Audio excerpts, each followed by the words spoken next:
45, 40. Okay, in fact வந்து இதெல்லாம் வந்து 45ல் 35ல் கூட வந்து ஹார்ட் அட்டாக்ஸ்னால இறக்குறாங்க. நிறைய கேசஸ் பார்த்துட்டு தான் இருக்கும், அதில் எந்த டவுட்டும் கிடையாது. ஏகப்பட்ட இடத்துல வந்து சொல்லிட்டு தான் இருக்காங்க, சார் சின்ன பையன் அட்டாக்ல இறந்துட்டான் அப்படின்ட்டு. நிறைய குடும்பங்கள்லேயும் வந்து பார்த்திங்கன்னா வந்து இந்த மாரடைப்பினால பல பேர் இறக்குறாங்க. நிறைய பேர் வந்து சிக்கனை விட்டு பீஃபை விட்டு ஹார்ட் அட்டாக்னு அப்படின்னும் போது அது கொஞ்சம் தவறான கருத்து போய் முடியும். டைமிங் ஆஃப் ஃபுட் வந்து ரொம்ப முக்கியம். அப்போ இப்போ எக்ஸாம்பிள் நீங்கள் சிக்கனோ பீஃபோ வந்துட்டு நீங்கள் வந்து மத்தியானம் சாப்பிட்றீங்க, அப்புறம் ஈவினிங் நல்லா ஒர்க் அவுட் போடுறீங்கன்னா நம்மளுக்கு பெருசாக கிடையாது. ஆனால் நீங்கள் அந்த சிக்கனும் பீஃபும் நைட்டு நல்லா சாப்பிட்றீங்க, திருப்பி உடனே படுத்து தூங்குறீங்க, அதே மாதிரி வந்து ஒரு ஆக்டிவ் லைஃப் ஸ்டைல் இல்லைன்றது தான் இங்கே பிரச்சனையாக வந்து முடியும். நம்ம அதை பண்ணுறதை விட்டுட்டு நம்ம அப்போ தான் யாரை போய் பார்க்குறது, அதெல்லாம் நம்ம லோக்கல் டாக்டரை போய் பார்ப்போம். லோக்கல் டாக்டர் வந்து ஐயோ இது ஹார்ட் அட்டாக் மாதிரி இருக்குது, அங்கே போங்க, அதுக்கப்புறம் ஆம்புலன்ஸ் வரல, அதுக்கப்புறம் காரில் கூப்பிட்டு போகிறோம் அப்படின்ட்டு ஒரு 2 மணி நேரம் 3 மணி நேரமாக அந்த ப்ராசஸை வந்துட்டு நீங்கள் ஹார்ட் அட்டாக் ப்ராசஸை வந்து இன்க்ரீஸ் பண்ணும்போது டெத் ஆகிறதுக்கு வாய்ப்பு அதிகமாக இருக்குது. அந்த தசைக்குன்னு ஒரு ரத்த சப்ளை இருக்கும். அந்த ரத்த சப்ளை வந்து ஃபுல்லாக திடீர்னு சடனாக நின்றுச்சு அப்படின்னா அந்த பகுதிக்கு போகிற ஹார்ட் வந்து திடீர்னு செயலிழக்குது, இறந்துடுது. அப்போ வந்து பார்த்திங்கன்னா அது பேர் மயோகார்டியல் இன்ஃபார்க்ஷன் சொல்கிறாங்க. கொலஸ்ட்ரால்ஸ் ரொம்ப அதிகமாக இருக்கிறது, அதை தாண்டி வந்து ஸ்ட்ரெஸ்ஃபுல் லைஃப், ஓகேங்களா, ஸ்ட்ரெஸ் ரொம்ப நாளாக இருந்துக்கிட்டே இருக்குது, மன அழுத்தத்திலே இருக்காங்க அப்படின்னும் போது கொஞ்சம் கொஞ்சமாக சீக்கிரமாக வந்து ஏஜிங் ஆகிறோம், ஓகேங்களா விஷயங்கள். ஸோ இதெல்லாமே வந்து பார்த்திங்கன்னா வந்துட்டு மாடிஃபையபிள் ரிஸ்க் ஃபேக்டர்ஸில் வந்து மெயினாக வருது. அப்புறம் இந்த லேக் ஆஃப் ஸ்லீப், முன்னாடியே வந்து இந்த மாதிரி ஃபெமிலியல் ஹைப்பர் கொலஸ்ட்ராலமின்னு ஒரு டேர்ம் சொல்லுவாங்க. அதாவது குடும்பத்திலே வந்து கொலஸ்ட்ரால் லெவல்ஸ் அதிகமாக இருக்குது.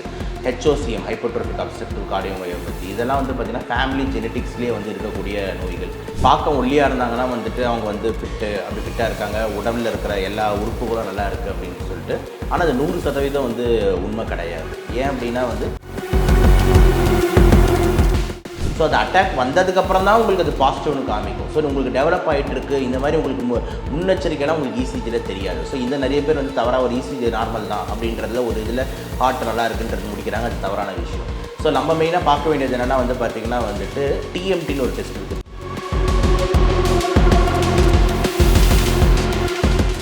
அப்புறம் நைட் அந்த 1 மணி 2 மணிக்கெலாம் மூச்சிட்டு இருக்கும்போது திருப்பி பசி எடுக்கும். அப்போ அந்த டைமில் உட்காந்துட்டு சிப்ஸு, அதுக்கப்புறம் வறுத்த ஐட்டம், ஃப்ரெஞ்ச் ஃப்ரைஸு ஸ்விக்கியில் ஆர்டர் போடுங்க, பர்கர் ஆர்டர் போடுங்கன்னு சொல்லிட்டு திருப்பி வாங்கி சாப்பிட்றது 1 மணிக்கு 2 மணிக்கு.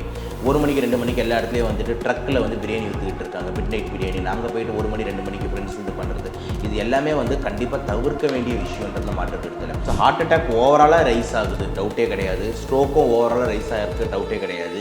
யங் ஏஜஸில் வருதுன்றது டவுட் கிடையாது. இதை தாண்டி வந்து கண்டிப்பாக வந்துட்டு எல்லார் வீட்லேயும் வந்து நான் ஆல்ரெடி சொல்கிற மாதிரி ஒரு எமர்ஜென்சி ஹார்ட் அட்டாக் கிட்டுன்னு சொல்லிட்டு ஒன்று இருக்குது. அதில் வந்து பார்த்திங்கன்னா 4 மருந்து கலந்துருக்கும். ஆஸ்பிரின், அட்ரவாஸ்டாட்டின், குளோபிடோக்ரல், அதே மாதிரி நைட்ரோகிளிசரின். ஹார்ட் அட்டாக்ன்றது வந்து பேசிக்கலாக வந்து ஏன் நடக்குது அப்படின்னு நம்ம எடுத்துக்கிட்டோம் அப்படின்னா வந்து இப்போ நம்மளோட ஹார்ட்டுக்கு போகிற பிளட் சப்ளை வந்து ஃபுல்லாக திடீர்னு ஸ்டாப் ஆகுது. இப்போ வந்து இருதயமே வந்து ஒரு தசை தான், அந்த தசைக்குன்னு ஒரு ரத்த சப்ளை இருக்கும். அந்த ரத்த சப்ளை வந்து ஃபுல்லாக திடீர்னு சடனாக நின்றுச்சு அப்படின்னா அந்த பகுதிக்கு போகிற ஹார்ட் வந்து திடீர்னு செயலிழக்குது, இறந்துடுது. அப்போ வந்து பார்த்திங்கன்னா அது பேர் தான் ஹார்ட் அட்டாக்னு சொல்கிறாங்க, மயோகார்டியல் இன்ஃபார்க்ஷன் சொல்கிறாங்க. இதுக்கான காரணங்கள் எடுத்துக்கிட்டிங்கன்னா வந்து நான் மாடிஃபையபிள் ஃபேக்டர்ஸ், மாடிஃபையபிள் ஃபேக்டர்ஸ்னு பிரிக்கிறாங்க. இப்போ மாடிஃபையபிள் ஃபேக்டர்ஸ்னு எடுத்துக்கிட்டிங்க அப்படின்னா வந்து கெட்ட பழக்கங்கள் முதல் விஷயத்தில் வருது. இப்போ எக்ஸாம்பிள் வந்து ஸ்மோக் பண்ணுறாங்க, அதே மாதிரி ஆல்கஹால், இது 2மே வந்து நம்மளுக்கு ரிஸ்க் ஃபேக்டர் தான். இதை தாண்டி ட்ரக் அப்யூஸு, ஓகே, 3மே நம்மளுக்கு வந்து வரும். இதை தாண்டி வந்து பார்த்திங்கன்னா வந்து நம்மளோட நீங்கள் சொல்கிற மாதிரி ஒபிசிட்டி, அதாவது ரொம்ப வெயிட்டாக இருக்கிறது, கொலஸ்ட்ரால்ஸ் ரொம்ப அதிகமாக இருக்கிறது, அதை தாண்டி வந்து ஸ்ட்ரெஸ்ஃபுல் லைஃப், ஓகேங்களா, ஸ்ட்ரெஸ் ரொம்ப நாளாக இருந்துக்கிட்டே இருக்குது, மன அழுத்தத்திலே இருக்காங்க அப்படின்னும் போது கொஞ்சம் கொஞ்சமாக சீக்கிரமாக வந்து ஏஜிங் ஆகிறோம், ஓகேங்களா விஷயங்கள். ஸோ இதெல்லாமே வந்து பார்த்திங்கன்னா வந்துட்டு மாடிஃபையபிள் ரிஸ்க் ஃபேக்டர்ஸில் வந்து மெயினாக வருது. அப்புறம் இந்த லேக் ஆஃப் ஸ்லீப்பு, எல்லாமே ஒரு விஷயமும் ட்ரிகர் பண்ணணும் தான், இதில் டவுட்டே கிடையாது. இதை தாண்டி இன்னொரு சைடு நான் மாடிஃபையபிள் எடுத்துக்கிட்டிங்கன்னா வந்துட்டு ஜென்ரலாகவே ஃபேமிலி ஹிஸ்ட்ரி ஏதாவது இருக்குது. நம்ம குடும்பத்தில் வந்து இந்த மாதிரி முன்னாடியே வந்து இந்த மாதிரி ஃபெமிலியல் ஹைப்பர் கொலஸ்ட்ராலமின்னு ஒரு டேர்ம் சொல்லுவாங்க. அதாவது குடும்பத்திலே வந்து கொலஸ்ட்ரால் லெவல்ஸ் அதிகமாக இருக்குது. ஹெச்ஓசிஎம், ஹைப்பர்ட்ரோஃபிக் அப்ஸ்ட்ரக்டிவ் கார்டியோமயோபதி, இதெல்லாம் வந்து பார்த்திங்கன்னா ஃபேமிலி ஜெனட்டிக்ஸ்லேயே வந்து இருக்கக்கூடிய நோய்கள். ஸோ இதெல்லாமே வந்து பார்த்திங்கன்னா வந்து கான்ட்ரிபியூட் பண்ணுறதுக்கு சான்ஸ் இருக்குது. ஸோ நீங்கள் சொல்கிற மாதிரி ஒரு ஃபிட்டான இண்டிவிஜுவல் வந்து பார்க்குறதுக்கு வந்து ரியலாக ஃபிட்டாக இருக்கார். இது நிறைய பேர் கொஞ்சம் தவறாக புரிஞ்சுக்கிறாங்க. பார்க்க ஒல்லியாக இருந்தாங்கன்னா வந்துட்டு அவங்க வந்து ஃபிட்டாக இருக்காங்க, உடம்பில் இருக்கிற எல்லா உறுப்புகளும் நல்லா இருக்குது அப்படின்னு சொல்லிட்டு. ஆனால் அது 100% வந்து உண்மை கிடையாது. ஏன் அப்படின்னா வந்து நம்ம பார்க்க ஒல்லியாக இருக்கலாம், ஆனால் உங்கள் பிளட்டில் இருக்கிற ரத்தத்தில் இருக்கிற கொலஸ்ட்ரால் லெவல்ஸ் எவ்வளோ இருக்குது, அதே மாதிரி உங்கள் ரத்த அழுத்தம் பிபி எப்படி இருக்குது, உங்களுக்கு சுகர் இருந்தால் அது கண்ட்ரோலாக இருக்கா இல்லையா, அதே மாதிரி வந்து உங்களோட ஆர்கன்ஸோட உறுப்புகளோட வயசு எப்படி இருக்குது, இது எல்லாம் தான் ரொம்ப ரொம்ப முக்கியம். ஸோ இதுக்கும் நம்மளோட வெயிட்டுக்கும் சம்மந்தமே கிடையாது. ஓகே, கொஞ்சம் வெயிட்டாக இருக்கிறவங்க கூட வந்து பார்த்திங்கன்னா வந்து நல்லா ஃபிட்டாக இருப்பாங்க, அவங்களுக்கு வந்து ஆக்சிஜன் லெவல்ஸ்லாம் வந்துட்டு நார்மலாக இருக்கும். ஃபிட்டுன்றது நிறைய பேர் வந்து உடல் உறுப்பை வச்சு நம்ம உடல் தோற்றத்தை வச்சு சொல்கிறாங்க. ஓகே, இவர் 6 பேக்ஸ் வச்சுருக்காருன்னு ஃபிட்டாக இருக்குது, இவருக்கு லைட்டாக தொப்பை இருக்குன்னா இவர் ஃபிட் இல்லைன்ட்டு.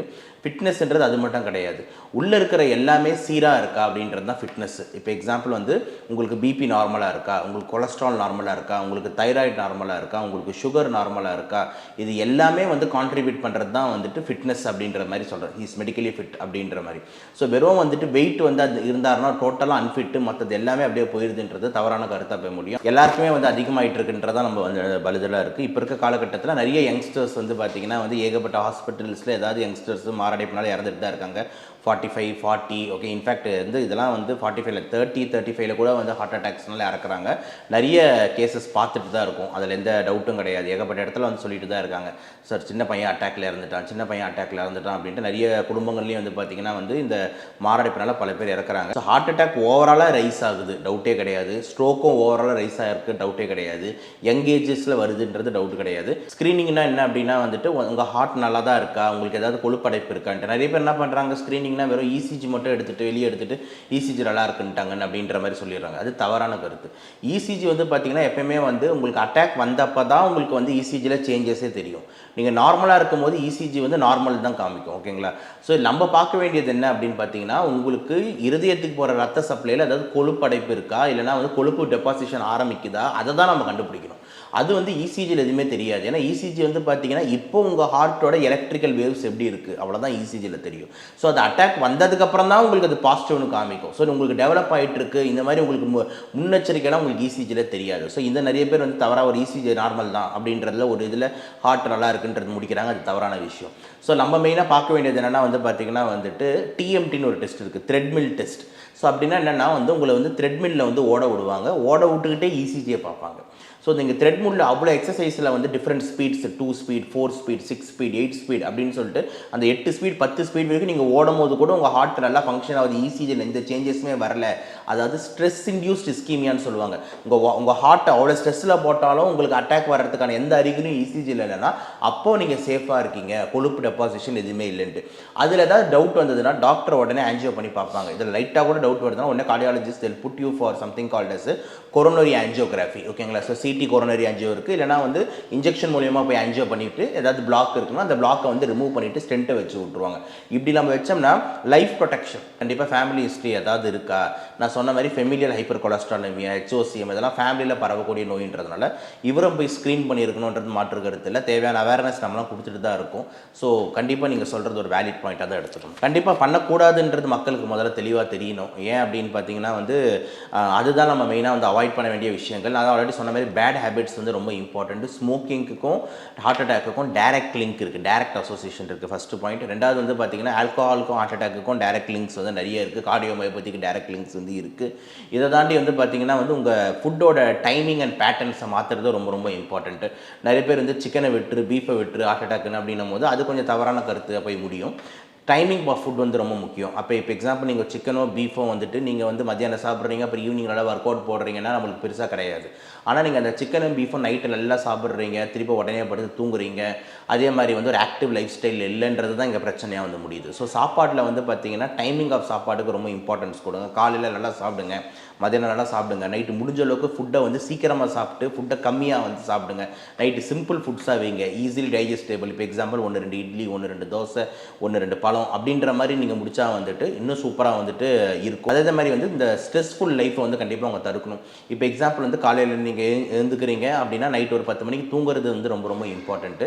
திருப்பி நீங்கள் தூங்காமல் 1 மணி 2 மணி 3 மணி வரைக்கும் முடிச்சுட்டு இருக்கிறது, திருப்பி மறுநாள் காலை சீக்கிரம் எழுந்துச்சு ஓடுறது, அப்புறம் நைட் அந்த 1 மணி 2 மணிக்கெலாம் முடிச்சுட்டு இருக்கும்போது திருப்பி பசி எடுக்கும். அப்போ அந்த டைமில் உட்காந்துட்டு சிப்ஸு, அதுக்கப்புறம் வறுத்த ஐட்டம், ஃப்ரெஞ்ச் ஃப்ரைஸ் ஸ்விக்கியில் ஆர்டர் போடுங்க, பர்கர் ஆர்டர் போடுங்கன்னு சொல்லிட்டு திருப்பி வாங்கி சாப்பிட்றது 1 மணிக்கு 2 மணிக்கு.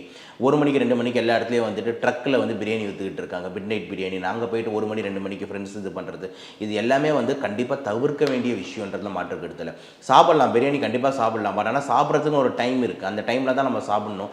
நம்ம கண்ட டைமில் பேய் டைமில் 1 மணி 2 மணிக்கெலாம் உட்காந்து சாப்பிடும் போது நம்ம பாடியில் HMG-CoA ரிடக்டேஸ்னு ஒரு என்சைம் இருக்குது.